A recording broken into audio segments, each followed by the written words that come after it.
여러분 안녕하세요. 타로 알려주는 남자입니다. 오늘은 보시는 것과 마찬가지로 양자택일 스프레드 방법을 가지고 진행을 해볼 건데요. 내담자는 30대 후반의 남성분이시고요. 요즘에 워낙 부업이나 재테크 분야가 활성화되고 대중화되어 있잖아요. 그래서 A라는 선택지와 B라는 선택지 중에서 어느 행로가 나에게 조금 더 유익하고 좋을 것인지 참고 정보를 얻고자 타로를 본 사례가 되겠습니다. 5카드 양자택일 스프레드 방법은 영상에서 보시는 것처럼 뽑는 순서와 배열하는 순서를 동일하게 놓으면 되는데요. 그리고 양자택일 스프레드 방법은 지금 영상에서 보고 계시는 방법 외에도 수많은 배열 방법이 존재하는데요. 그 중에서도 가장 일반적인 방법을 가지고 진행해 보려고 합니다. 그만큼 널리 알려져 있는 방법이기 때문에 앞서 말씀드린 그 뽑는 순서라든지 배열하는 순서는 사용하는 사람에 따라서 일부 차이가 있을 수 있음을 미리 참고로 해서 보시면 좋겠습니다.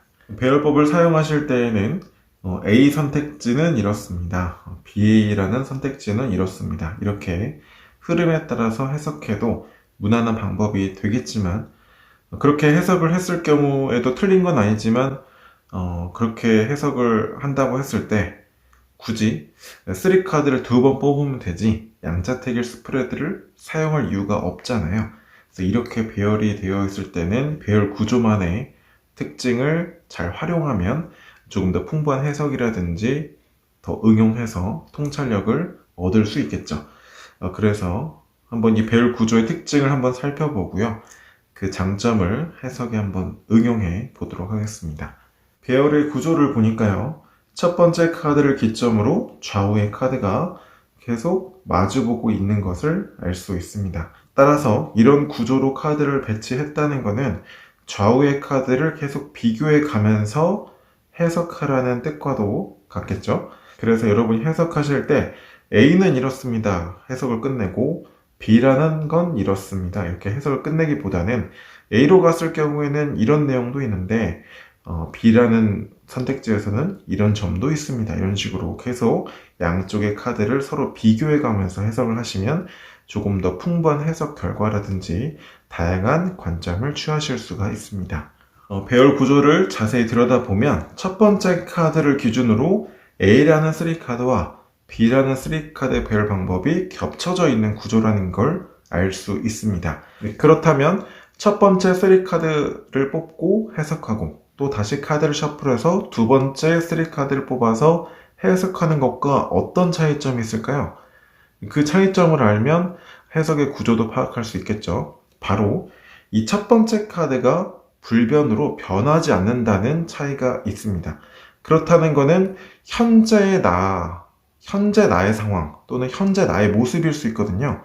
그래서 카드를 크게 내면적인 상황 그리고 외부 객관적인 상황 또는 일의 전개 과정으로 두 번째 카드를 활용하고 마지막 카드를 내외적인 상황을 고려했을 때 이렇게 될 가능성이 있다. 반대로 마찬가지로 오른쪽도 내외적인 상황을 고려했을 때 다음과 같은 결과값을 맞을 가능성이 높다. 이런 식으로 리딩에도 무난한 구조가 될 수 있겠습니다.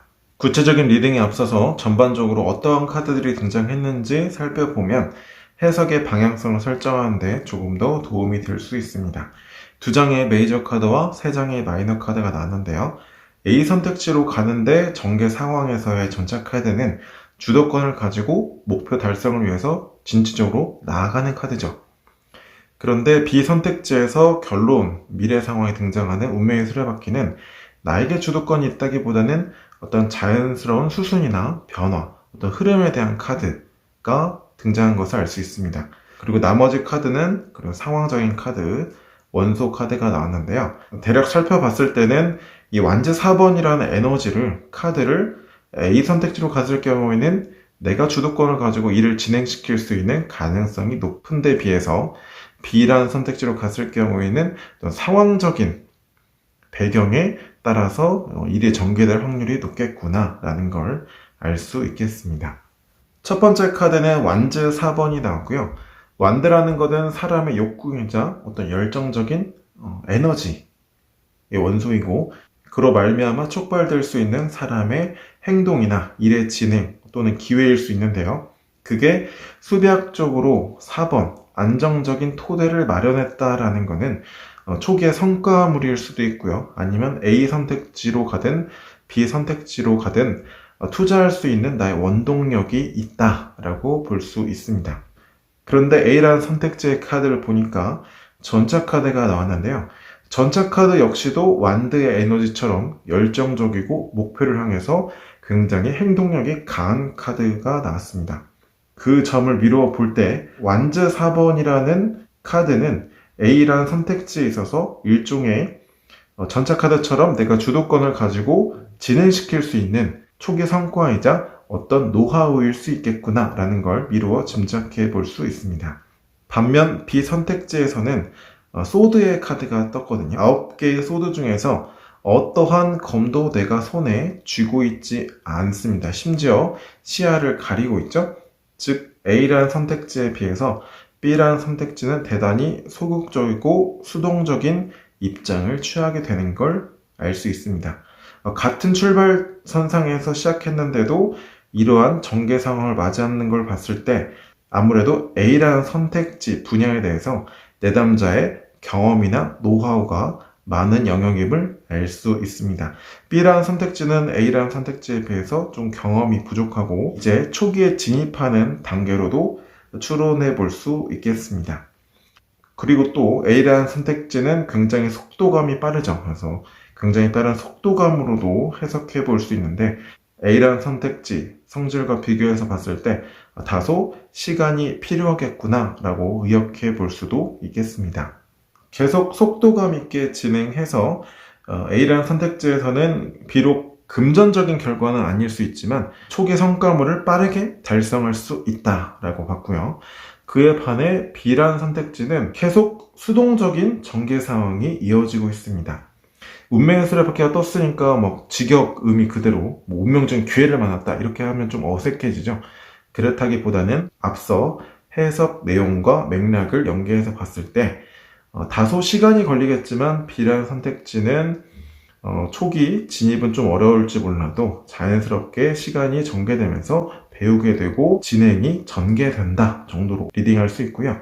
그 안에서 자연스럽게 기회도 얻을 수 있다 정도로 리딩하면 큰 무리가 없겠습니다.